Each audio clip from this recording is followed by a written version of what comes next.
malamig na. Advance Merry Christmas na. Sabagay ilang ano na lang, ilang days na lang.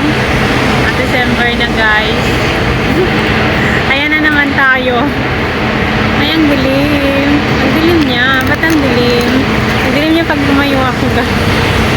Lumayo ka man sa akin. Sabi siguro ng cellphone na ito. Ang dilim. Bakit? Ayan, madilim pa rin.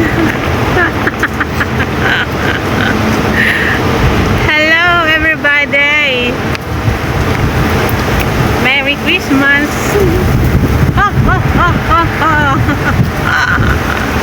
Ala, ang lakas ng hangin. Oh.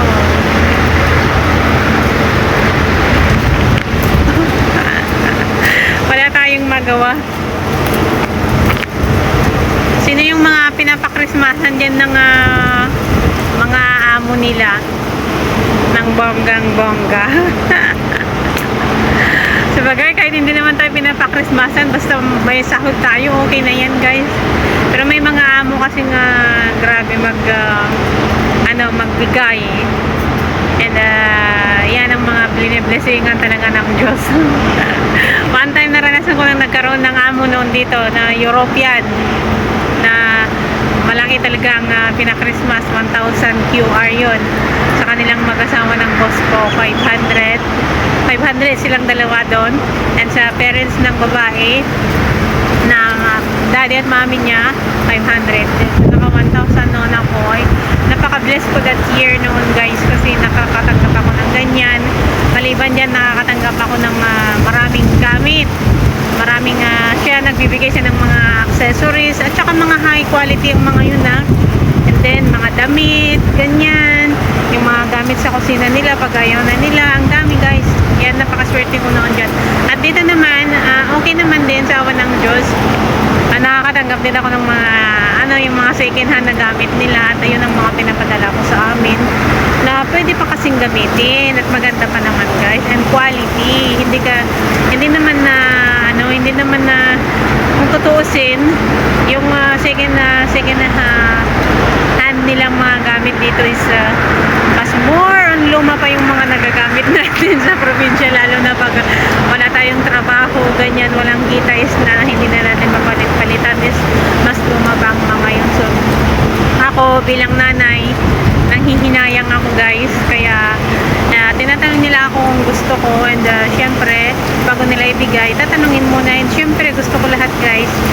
Minsan sabihin nila ito itatapon muna or ito ibibigay natin sa charity, ganyan sila, pero pag gusto mo kunin mo, sabi nila ako naman kinukuha ko guys kasi sayang. Isa pa, may dalawa akong college guys, hindi rin naman ako makabili ng brand new, and basta nang hihinayang din ako guys kahit yung mga medyo dapat hindi nadalhin, kinukuha ko kasi iniisip ko guys pag tumanda ako baka sa bukid kami or kung ano-ano pang hindi na makabili, ganyan.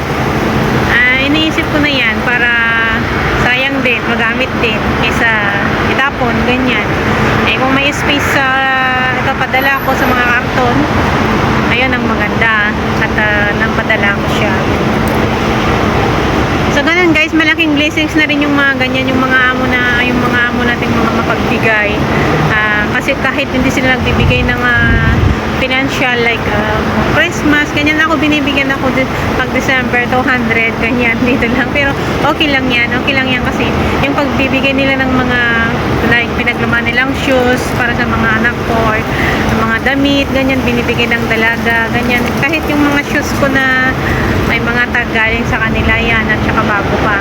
Kasi pag bumili sila, alam mo yung mga yayaman, pag bumili sila ng bago at nagamit-gamit na, hindi yan nalalabhan, hanggang punas-punas lang yan.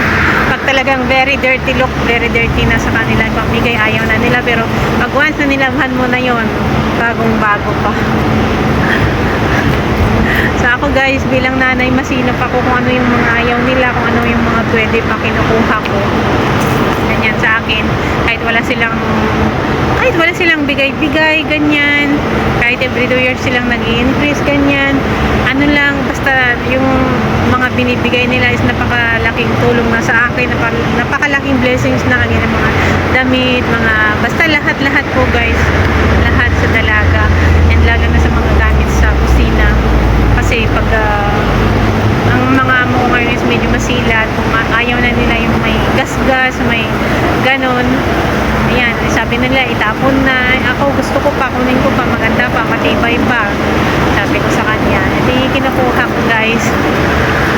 Yan na lang ang pinagpapasalamat ko dito kasi ganyan pagbigay sila, and yan ako nang hinayang guys na parang ayaw ko pang lumipat sa ibang bansa or ayaw kong lumipat ng amo kasi minsan guys tayong mga helper, pag may naiwan tayo sa mga amo natin, ayaw ko na ganito, pagod na ako, ayaw ko na ganyan tayo, pero lagi nating isipin ng ilang beses nating isipin guys kung tama ba yung desisyon natin, kasi minsan karamihan talaga guys ganyan ang sinasabi ko sa sarili ko, yung lilipat ako, alis na ako, punta ako ng ibang bansa na una iniisip ko kasi release pa ako dito. Pag mag-apply na, sabi ko pag uuwi ako at mag-apply na naman ako, at lalo na syempre 40 plus na tayo guys, baka hanggang Middle East lang tayo, so iniisip ko guys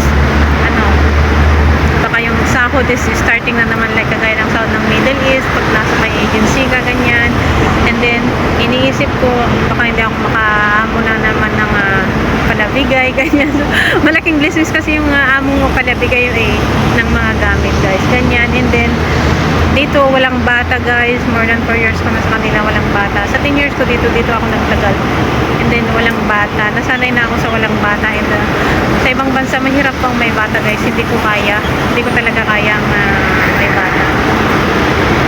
And ayan, tas walang buwan na walang nagbabakasyon sa kanilang apat. Maya alis yung isa, hindi, uuwi na naman, alis na naman yung isa, uuwi na naman, alis na naman yung isa, ganyan, parang more on tatlo or dalawa lang kami ng amo kong babae dito na lang ako nanghihinayang na at saka gustuin ko man din makapunta ng parang sa mga mas malaking offer. Siyempre tingnan ko muna kung kaya ko, hindi yung lagi ko na lang tinitingnan kung ay malaki yung sahod, ganito ganyan, pero hindi mo alam kung ano yung trabaho mo, kung ano yung sitwasyon mo. And then dito free lahat, makakain mo lahat. Kung gusto mong bumili ng gusto mo ganyan, and then dito nakakapag gawa ko ng mga herbal ganyan.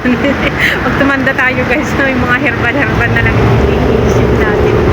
So ayan guys, yan ang dahilan na parang nanghihinayang ako ng bilis. Pero pag summer dito, nagpupunta kami sa lugar nila, 45 days to 2 months ganyan. Tatlo kasi yung bahay nila na napakalaki guys, na tatlo na iba't ibang parts sa lugar nila. So doon talaga ako nahihirapan, napapagod ako sa kakalinis. Kahit malinis na siya pagpunta mo, pero yung iba talaga yung mga linis talaga ng istiin yung mga istiin ganyan guys. And then nahilo ako yung palipat kasi iba't ibang malawak kasi sa lugar nila, parang Luzon, Visayas, Mindanao din. May bahay sila sa Luzon, may bahay sila sa Mindanao, at may bahay sila sa Visayas. Ganyan doon guys sa lugar nila. So yan lang, medyo nahirapan na ako na napagod na ako doon. Sinasabi ko pag uwi ko sa lilipat na ako, ayaw ko na ganyan. Pero pag andito na naman ako, dadalawa na naman kami ni amo ko, ay wag pala, dito na lang ako, sayang. Gaganan na naman ako. Kaya tayo mga kananay, bago tayo nagde-decide, isipin muna natin ng mabuti talaga, kasi mahirap din yung palipat-lipat, mahirap din yung lalo na yung mag-antay-antay ng trabaho guys. And siyempre hindi lang yung pera ang iniisip natin, kundi kung kaya natin yung work ganyan, yung mga ganyan yung pakikisama sa amo. So yan lang ang nai-experience ko at nasasabi ko bilang nanay, bilang ka-OFW.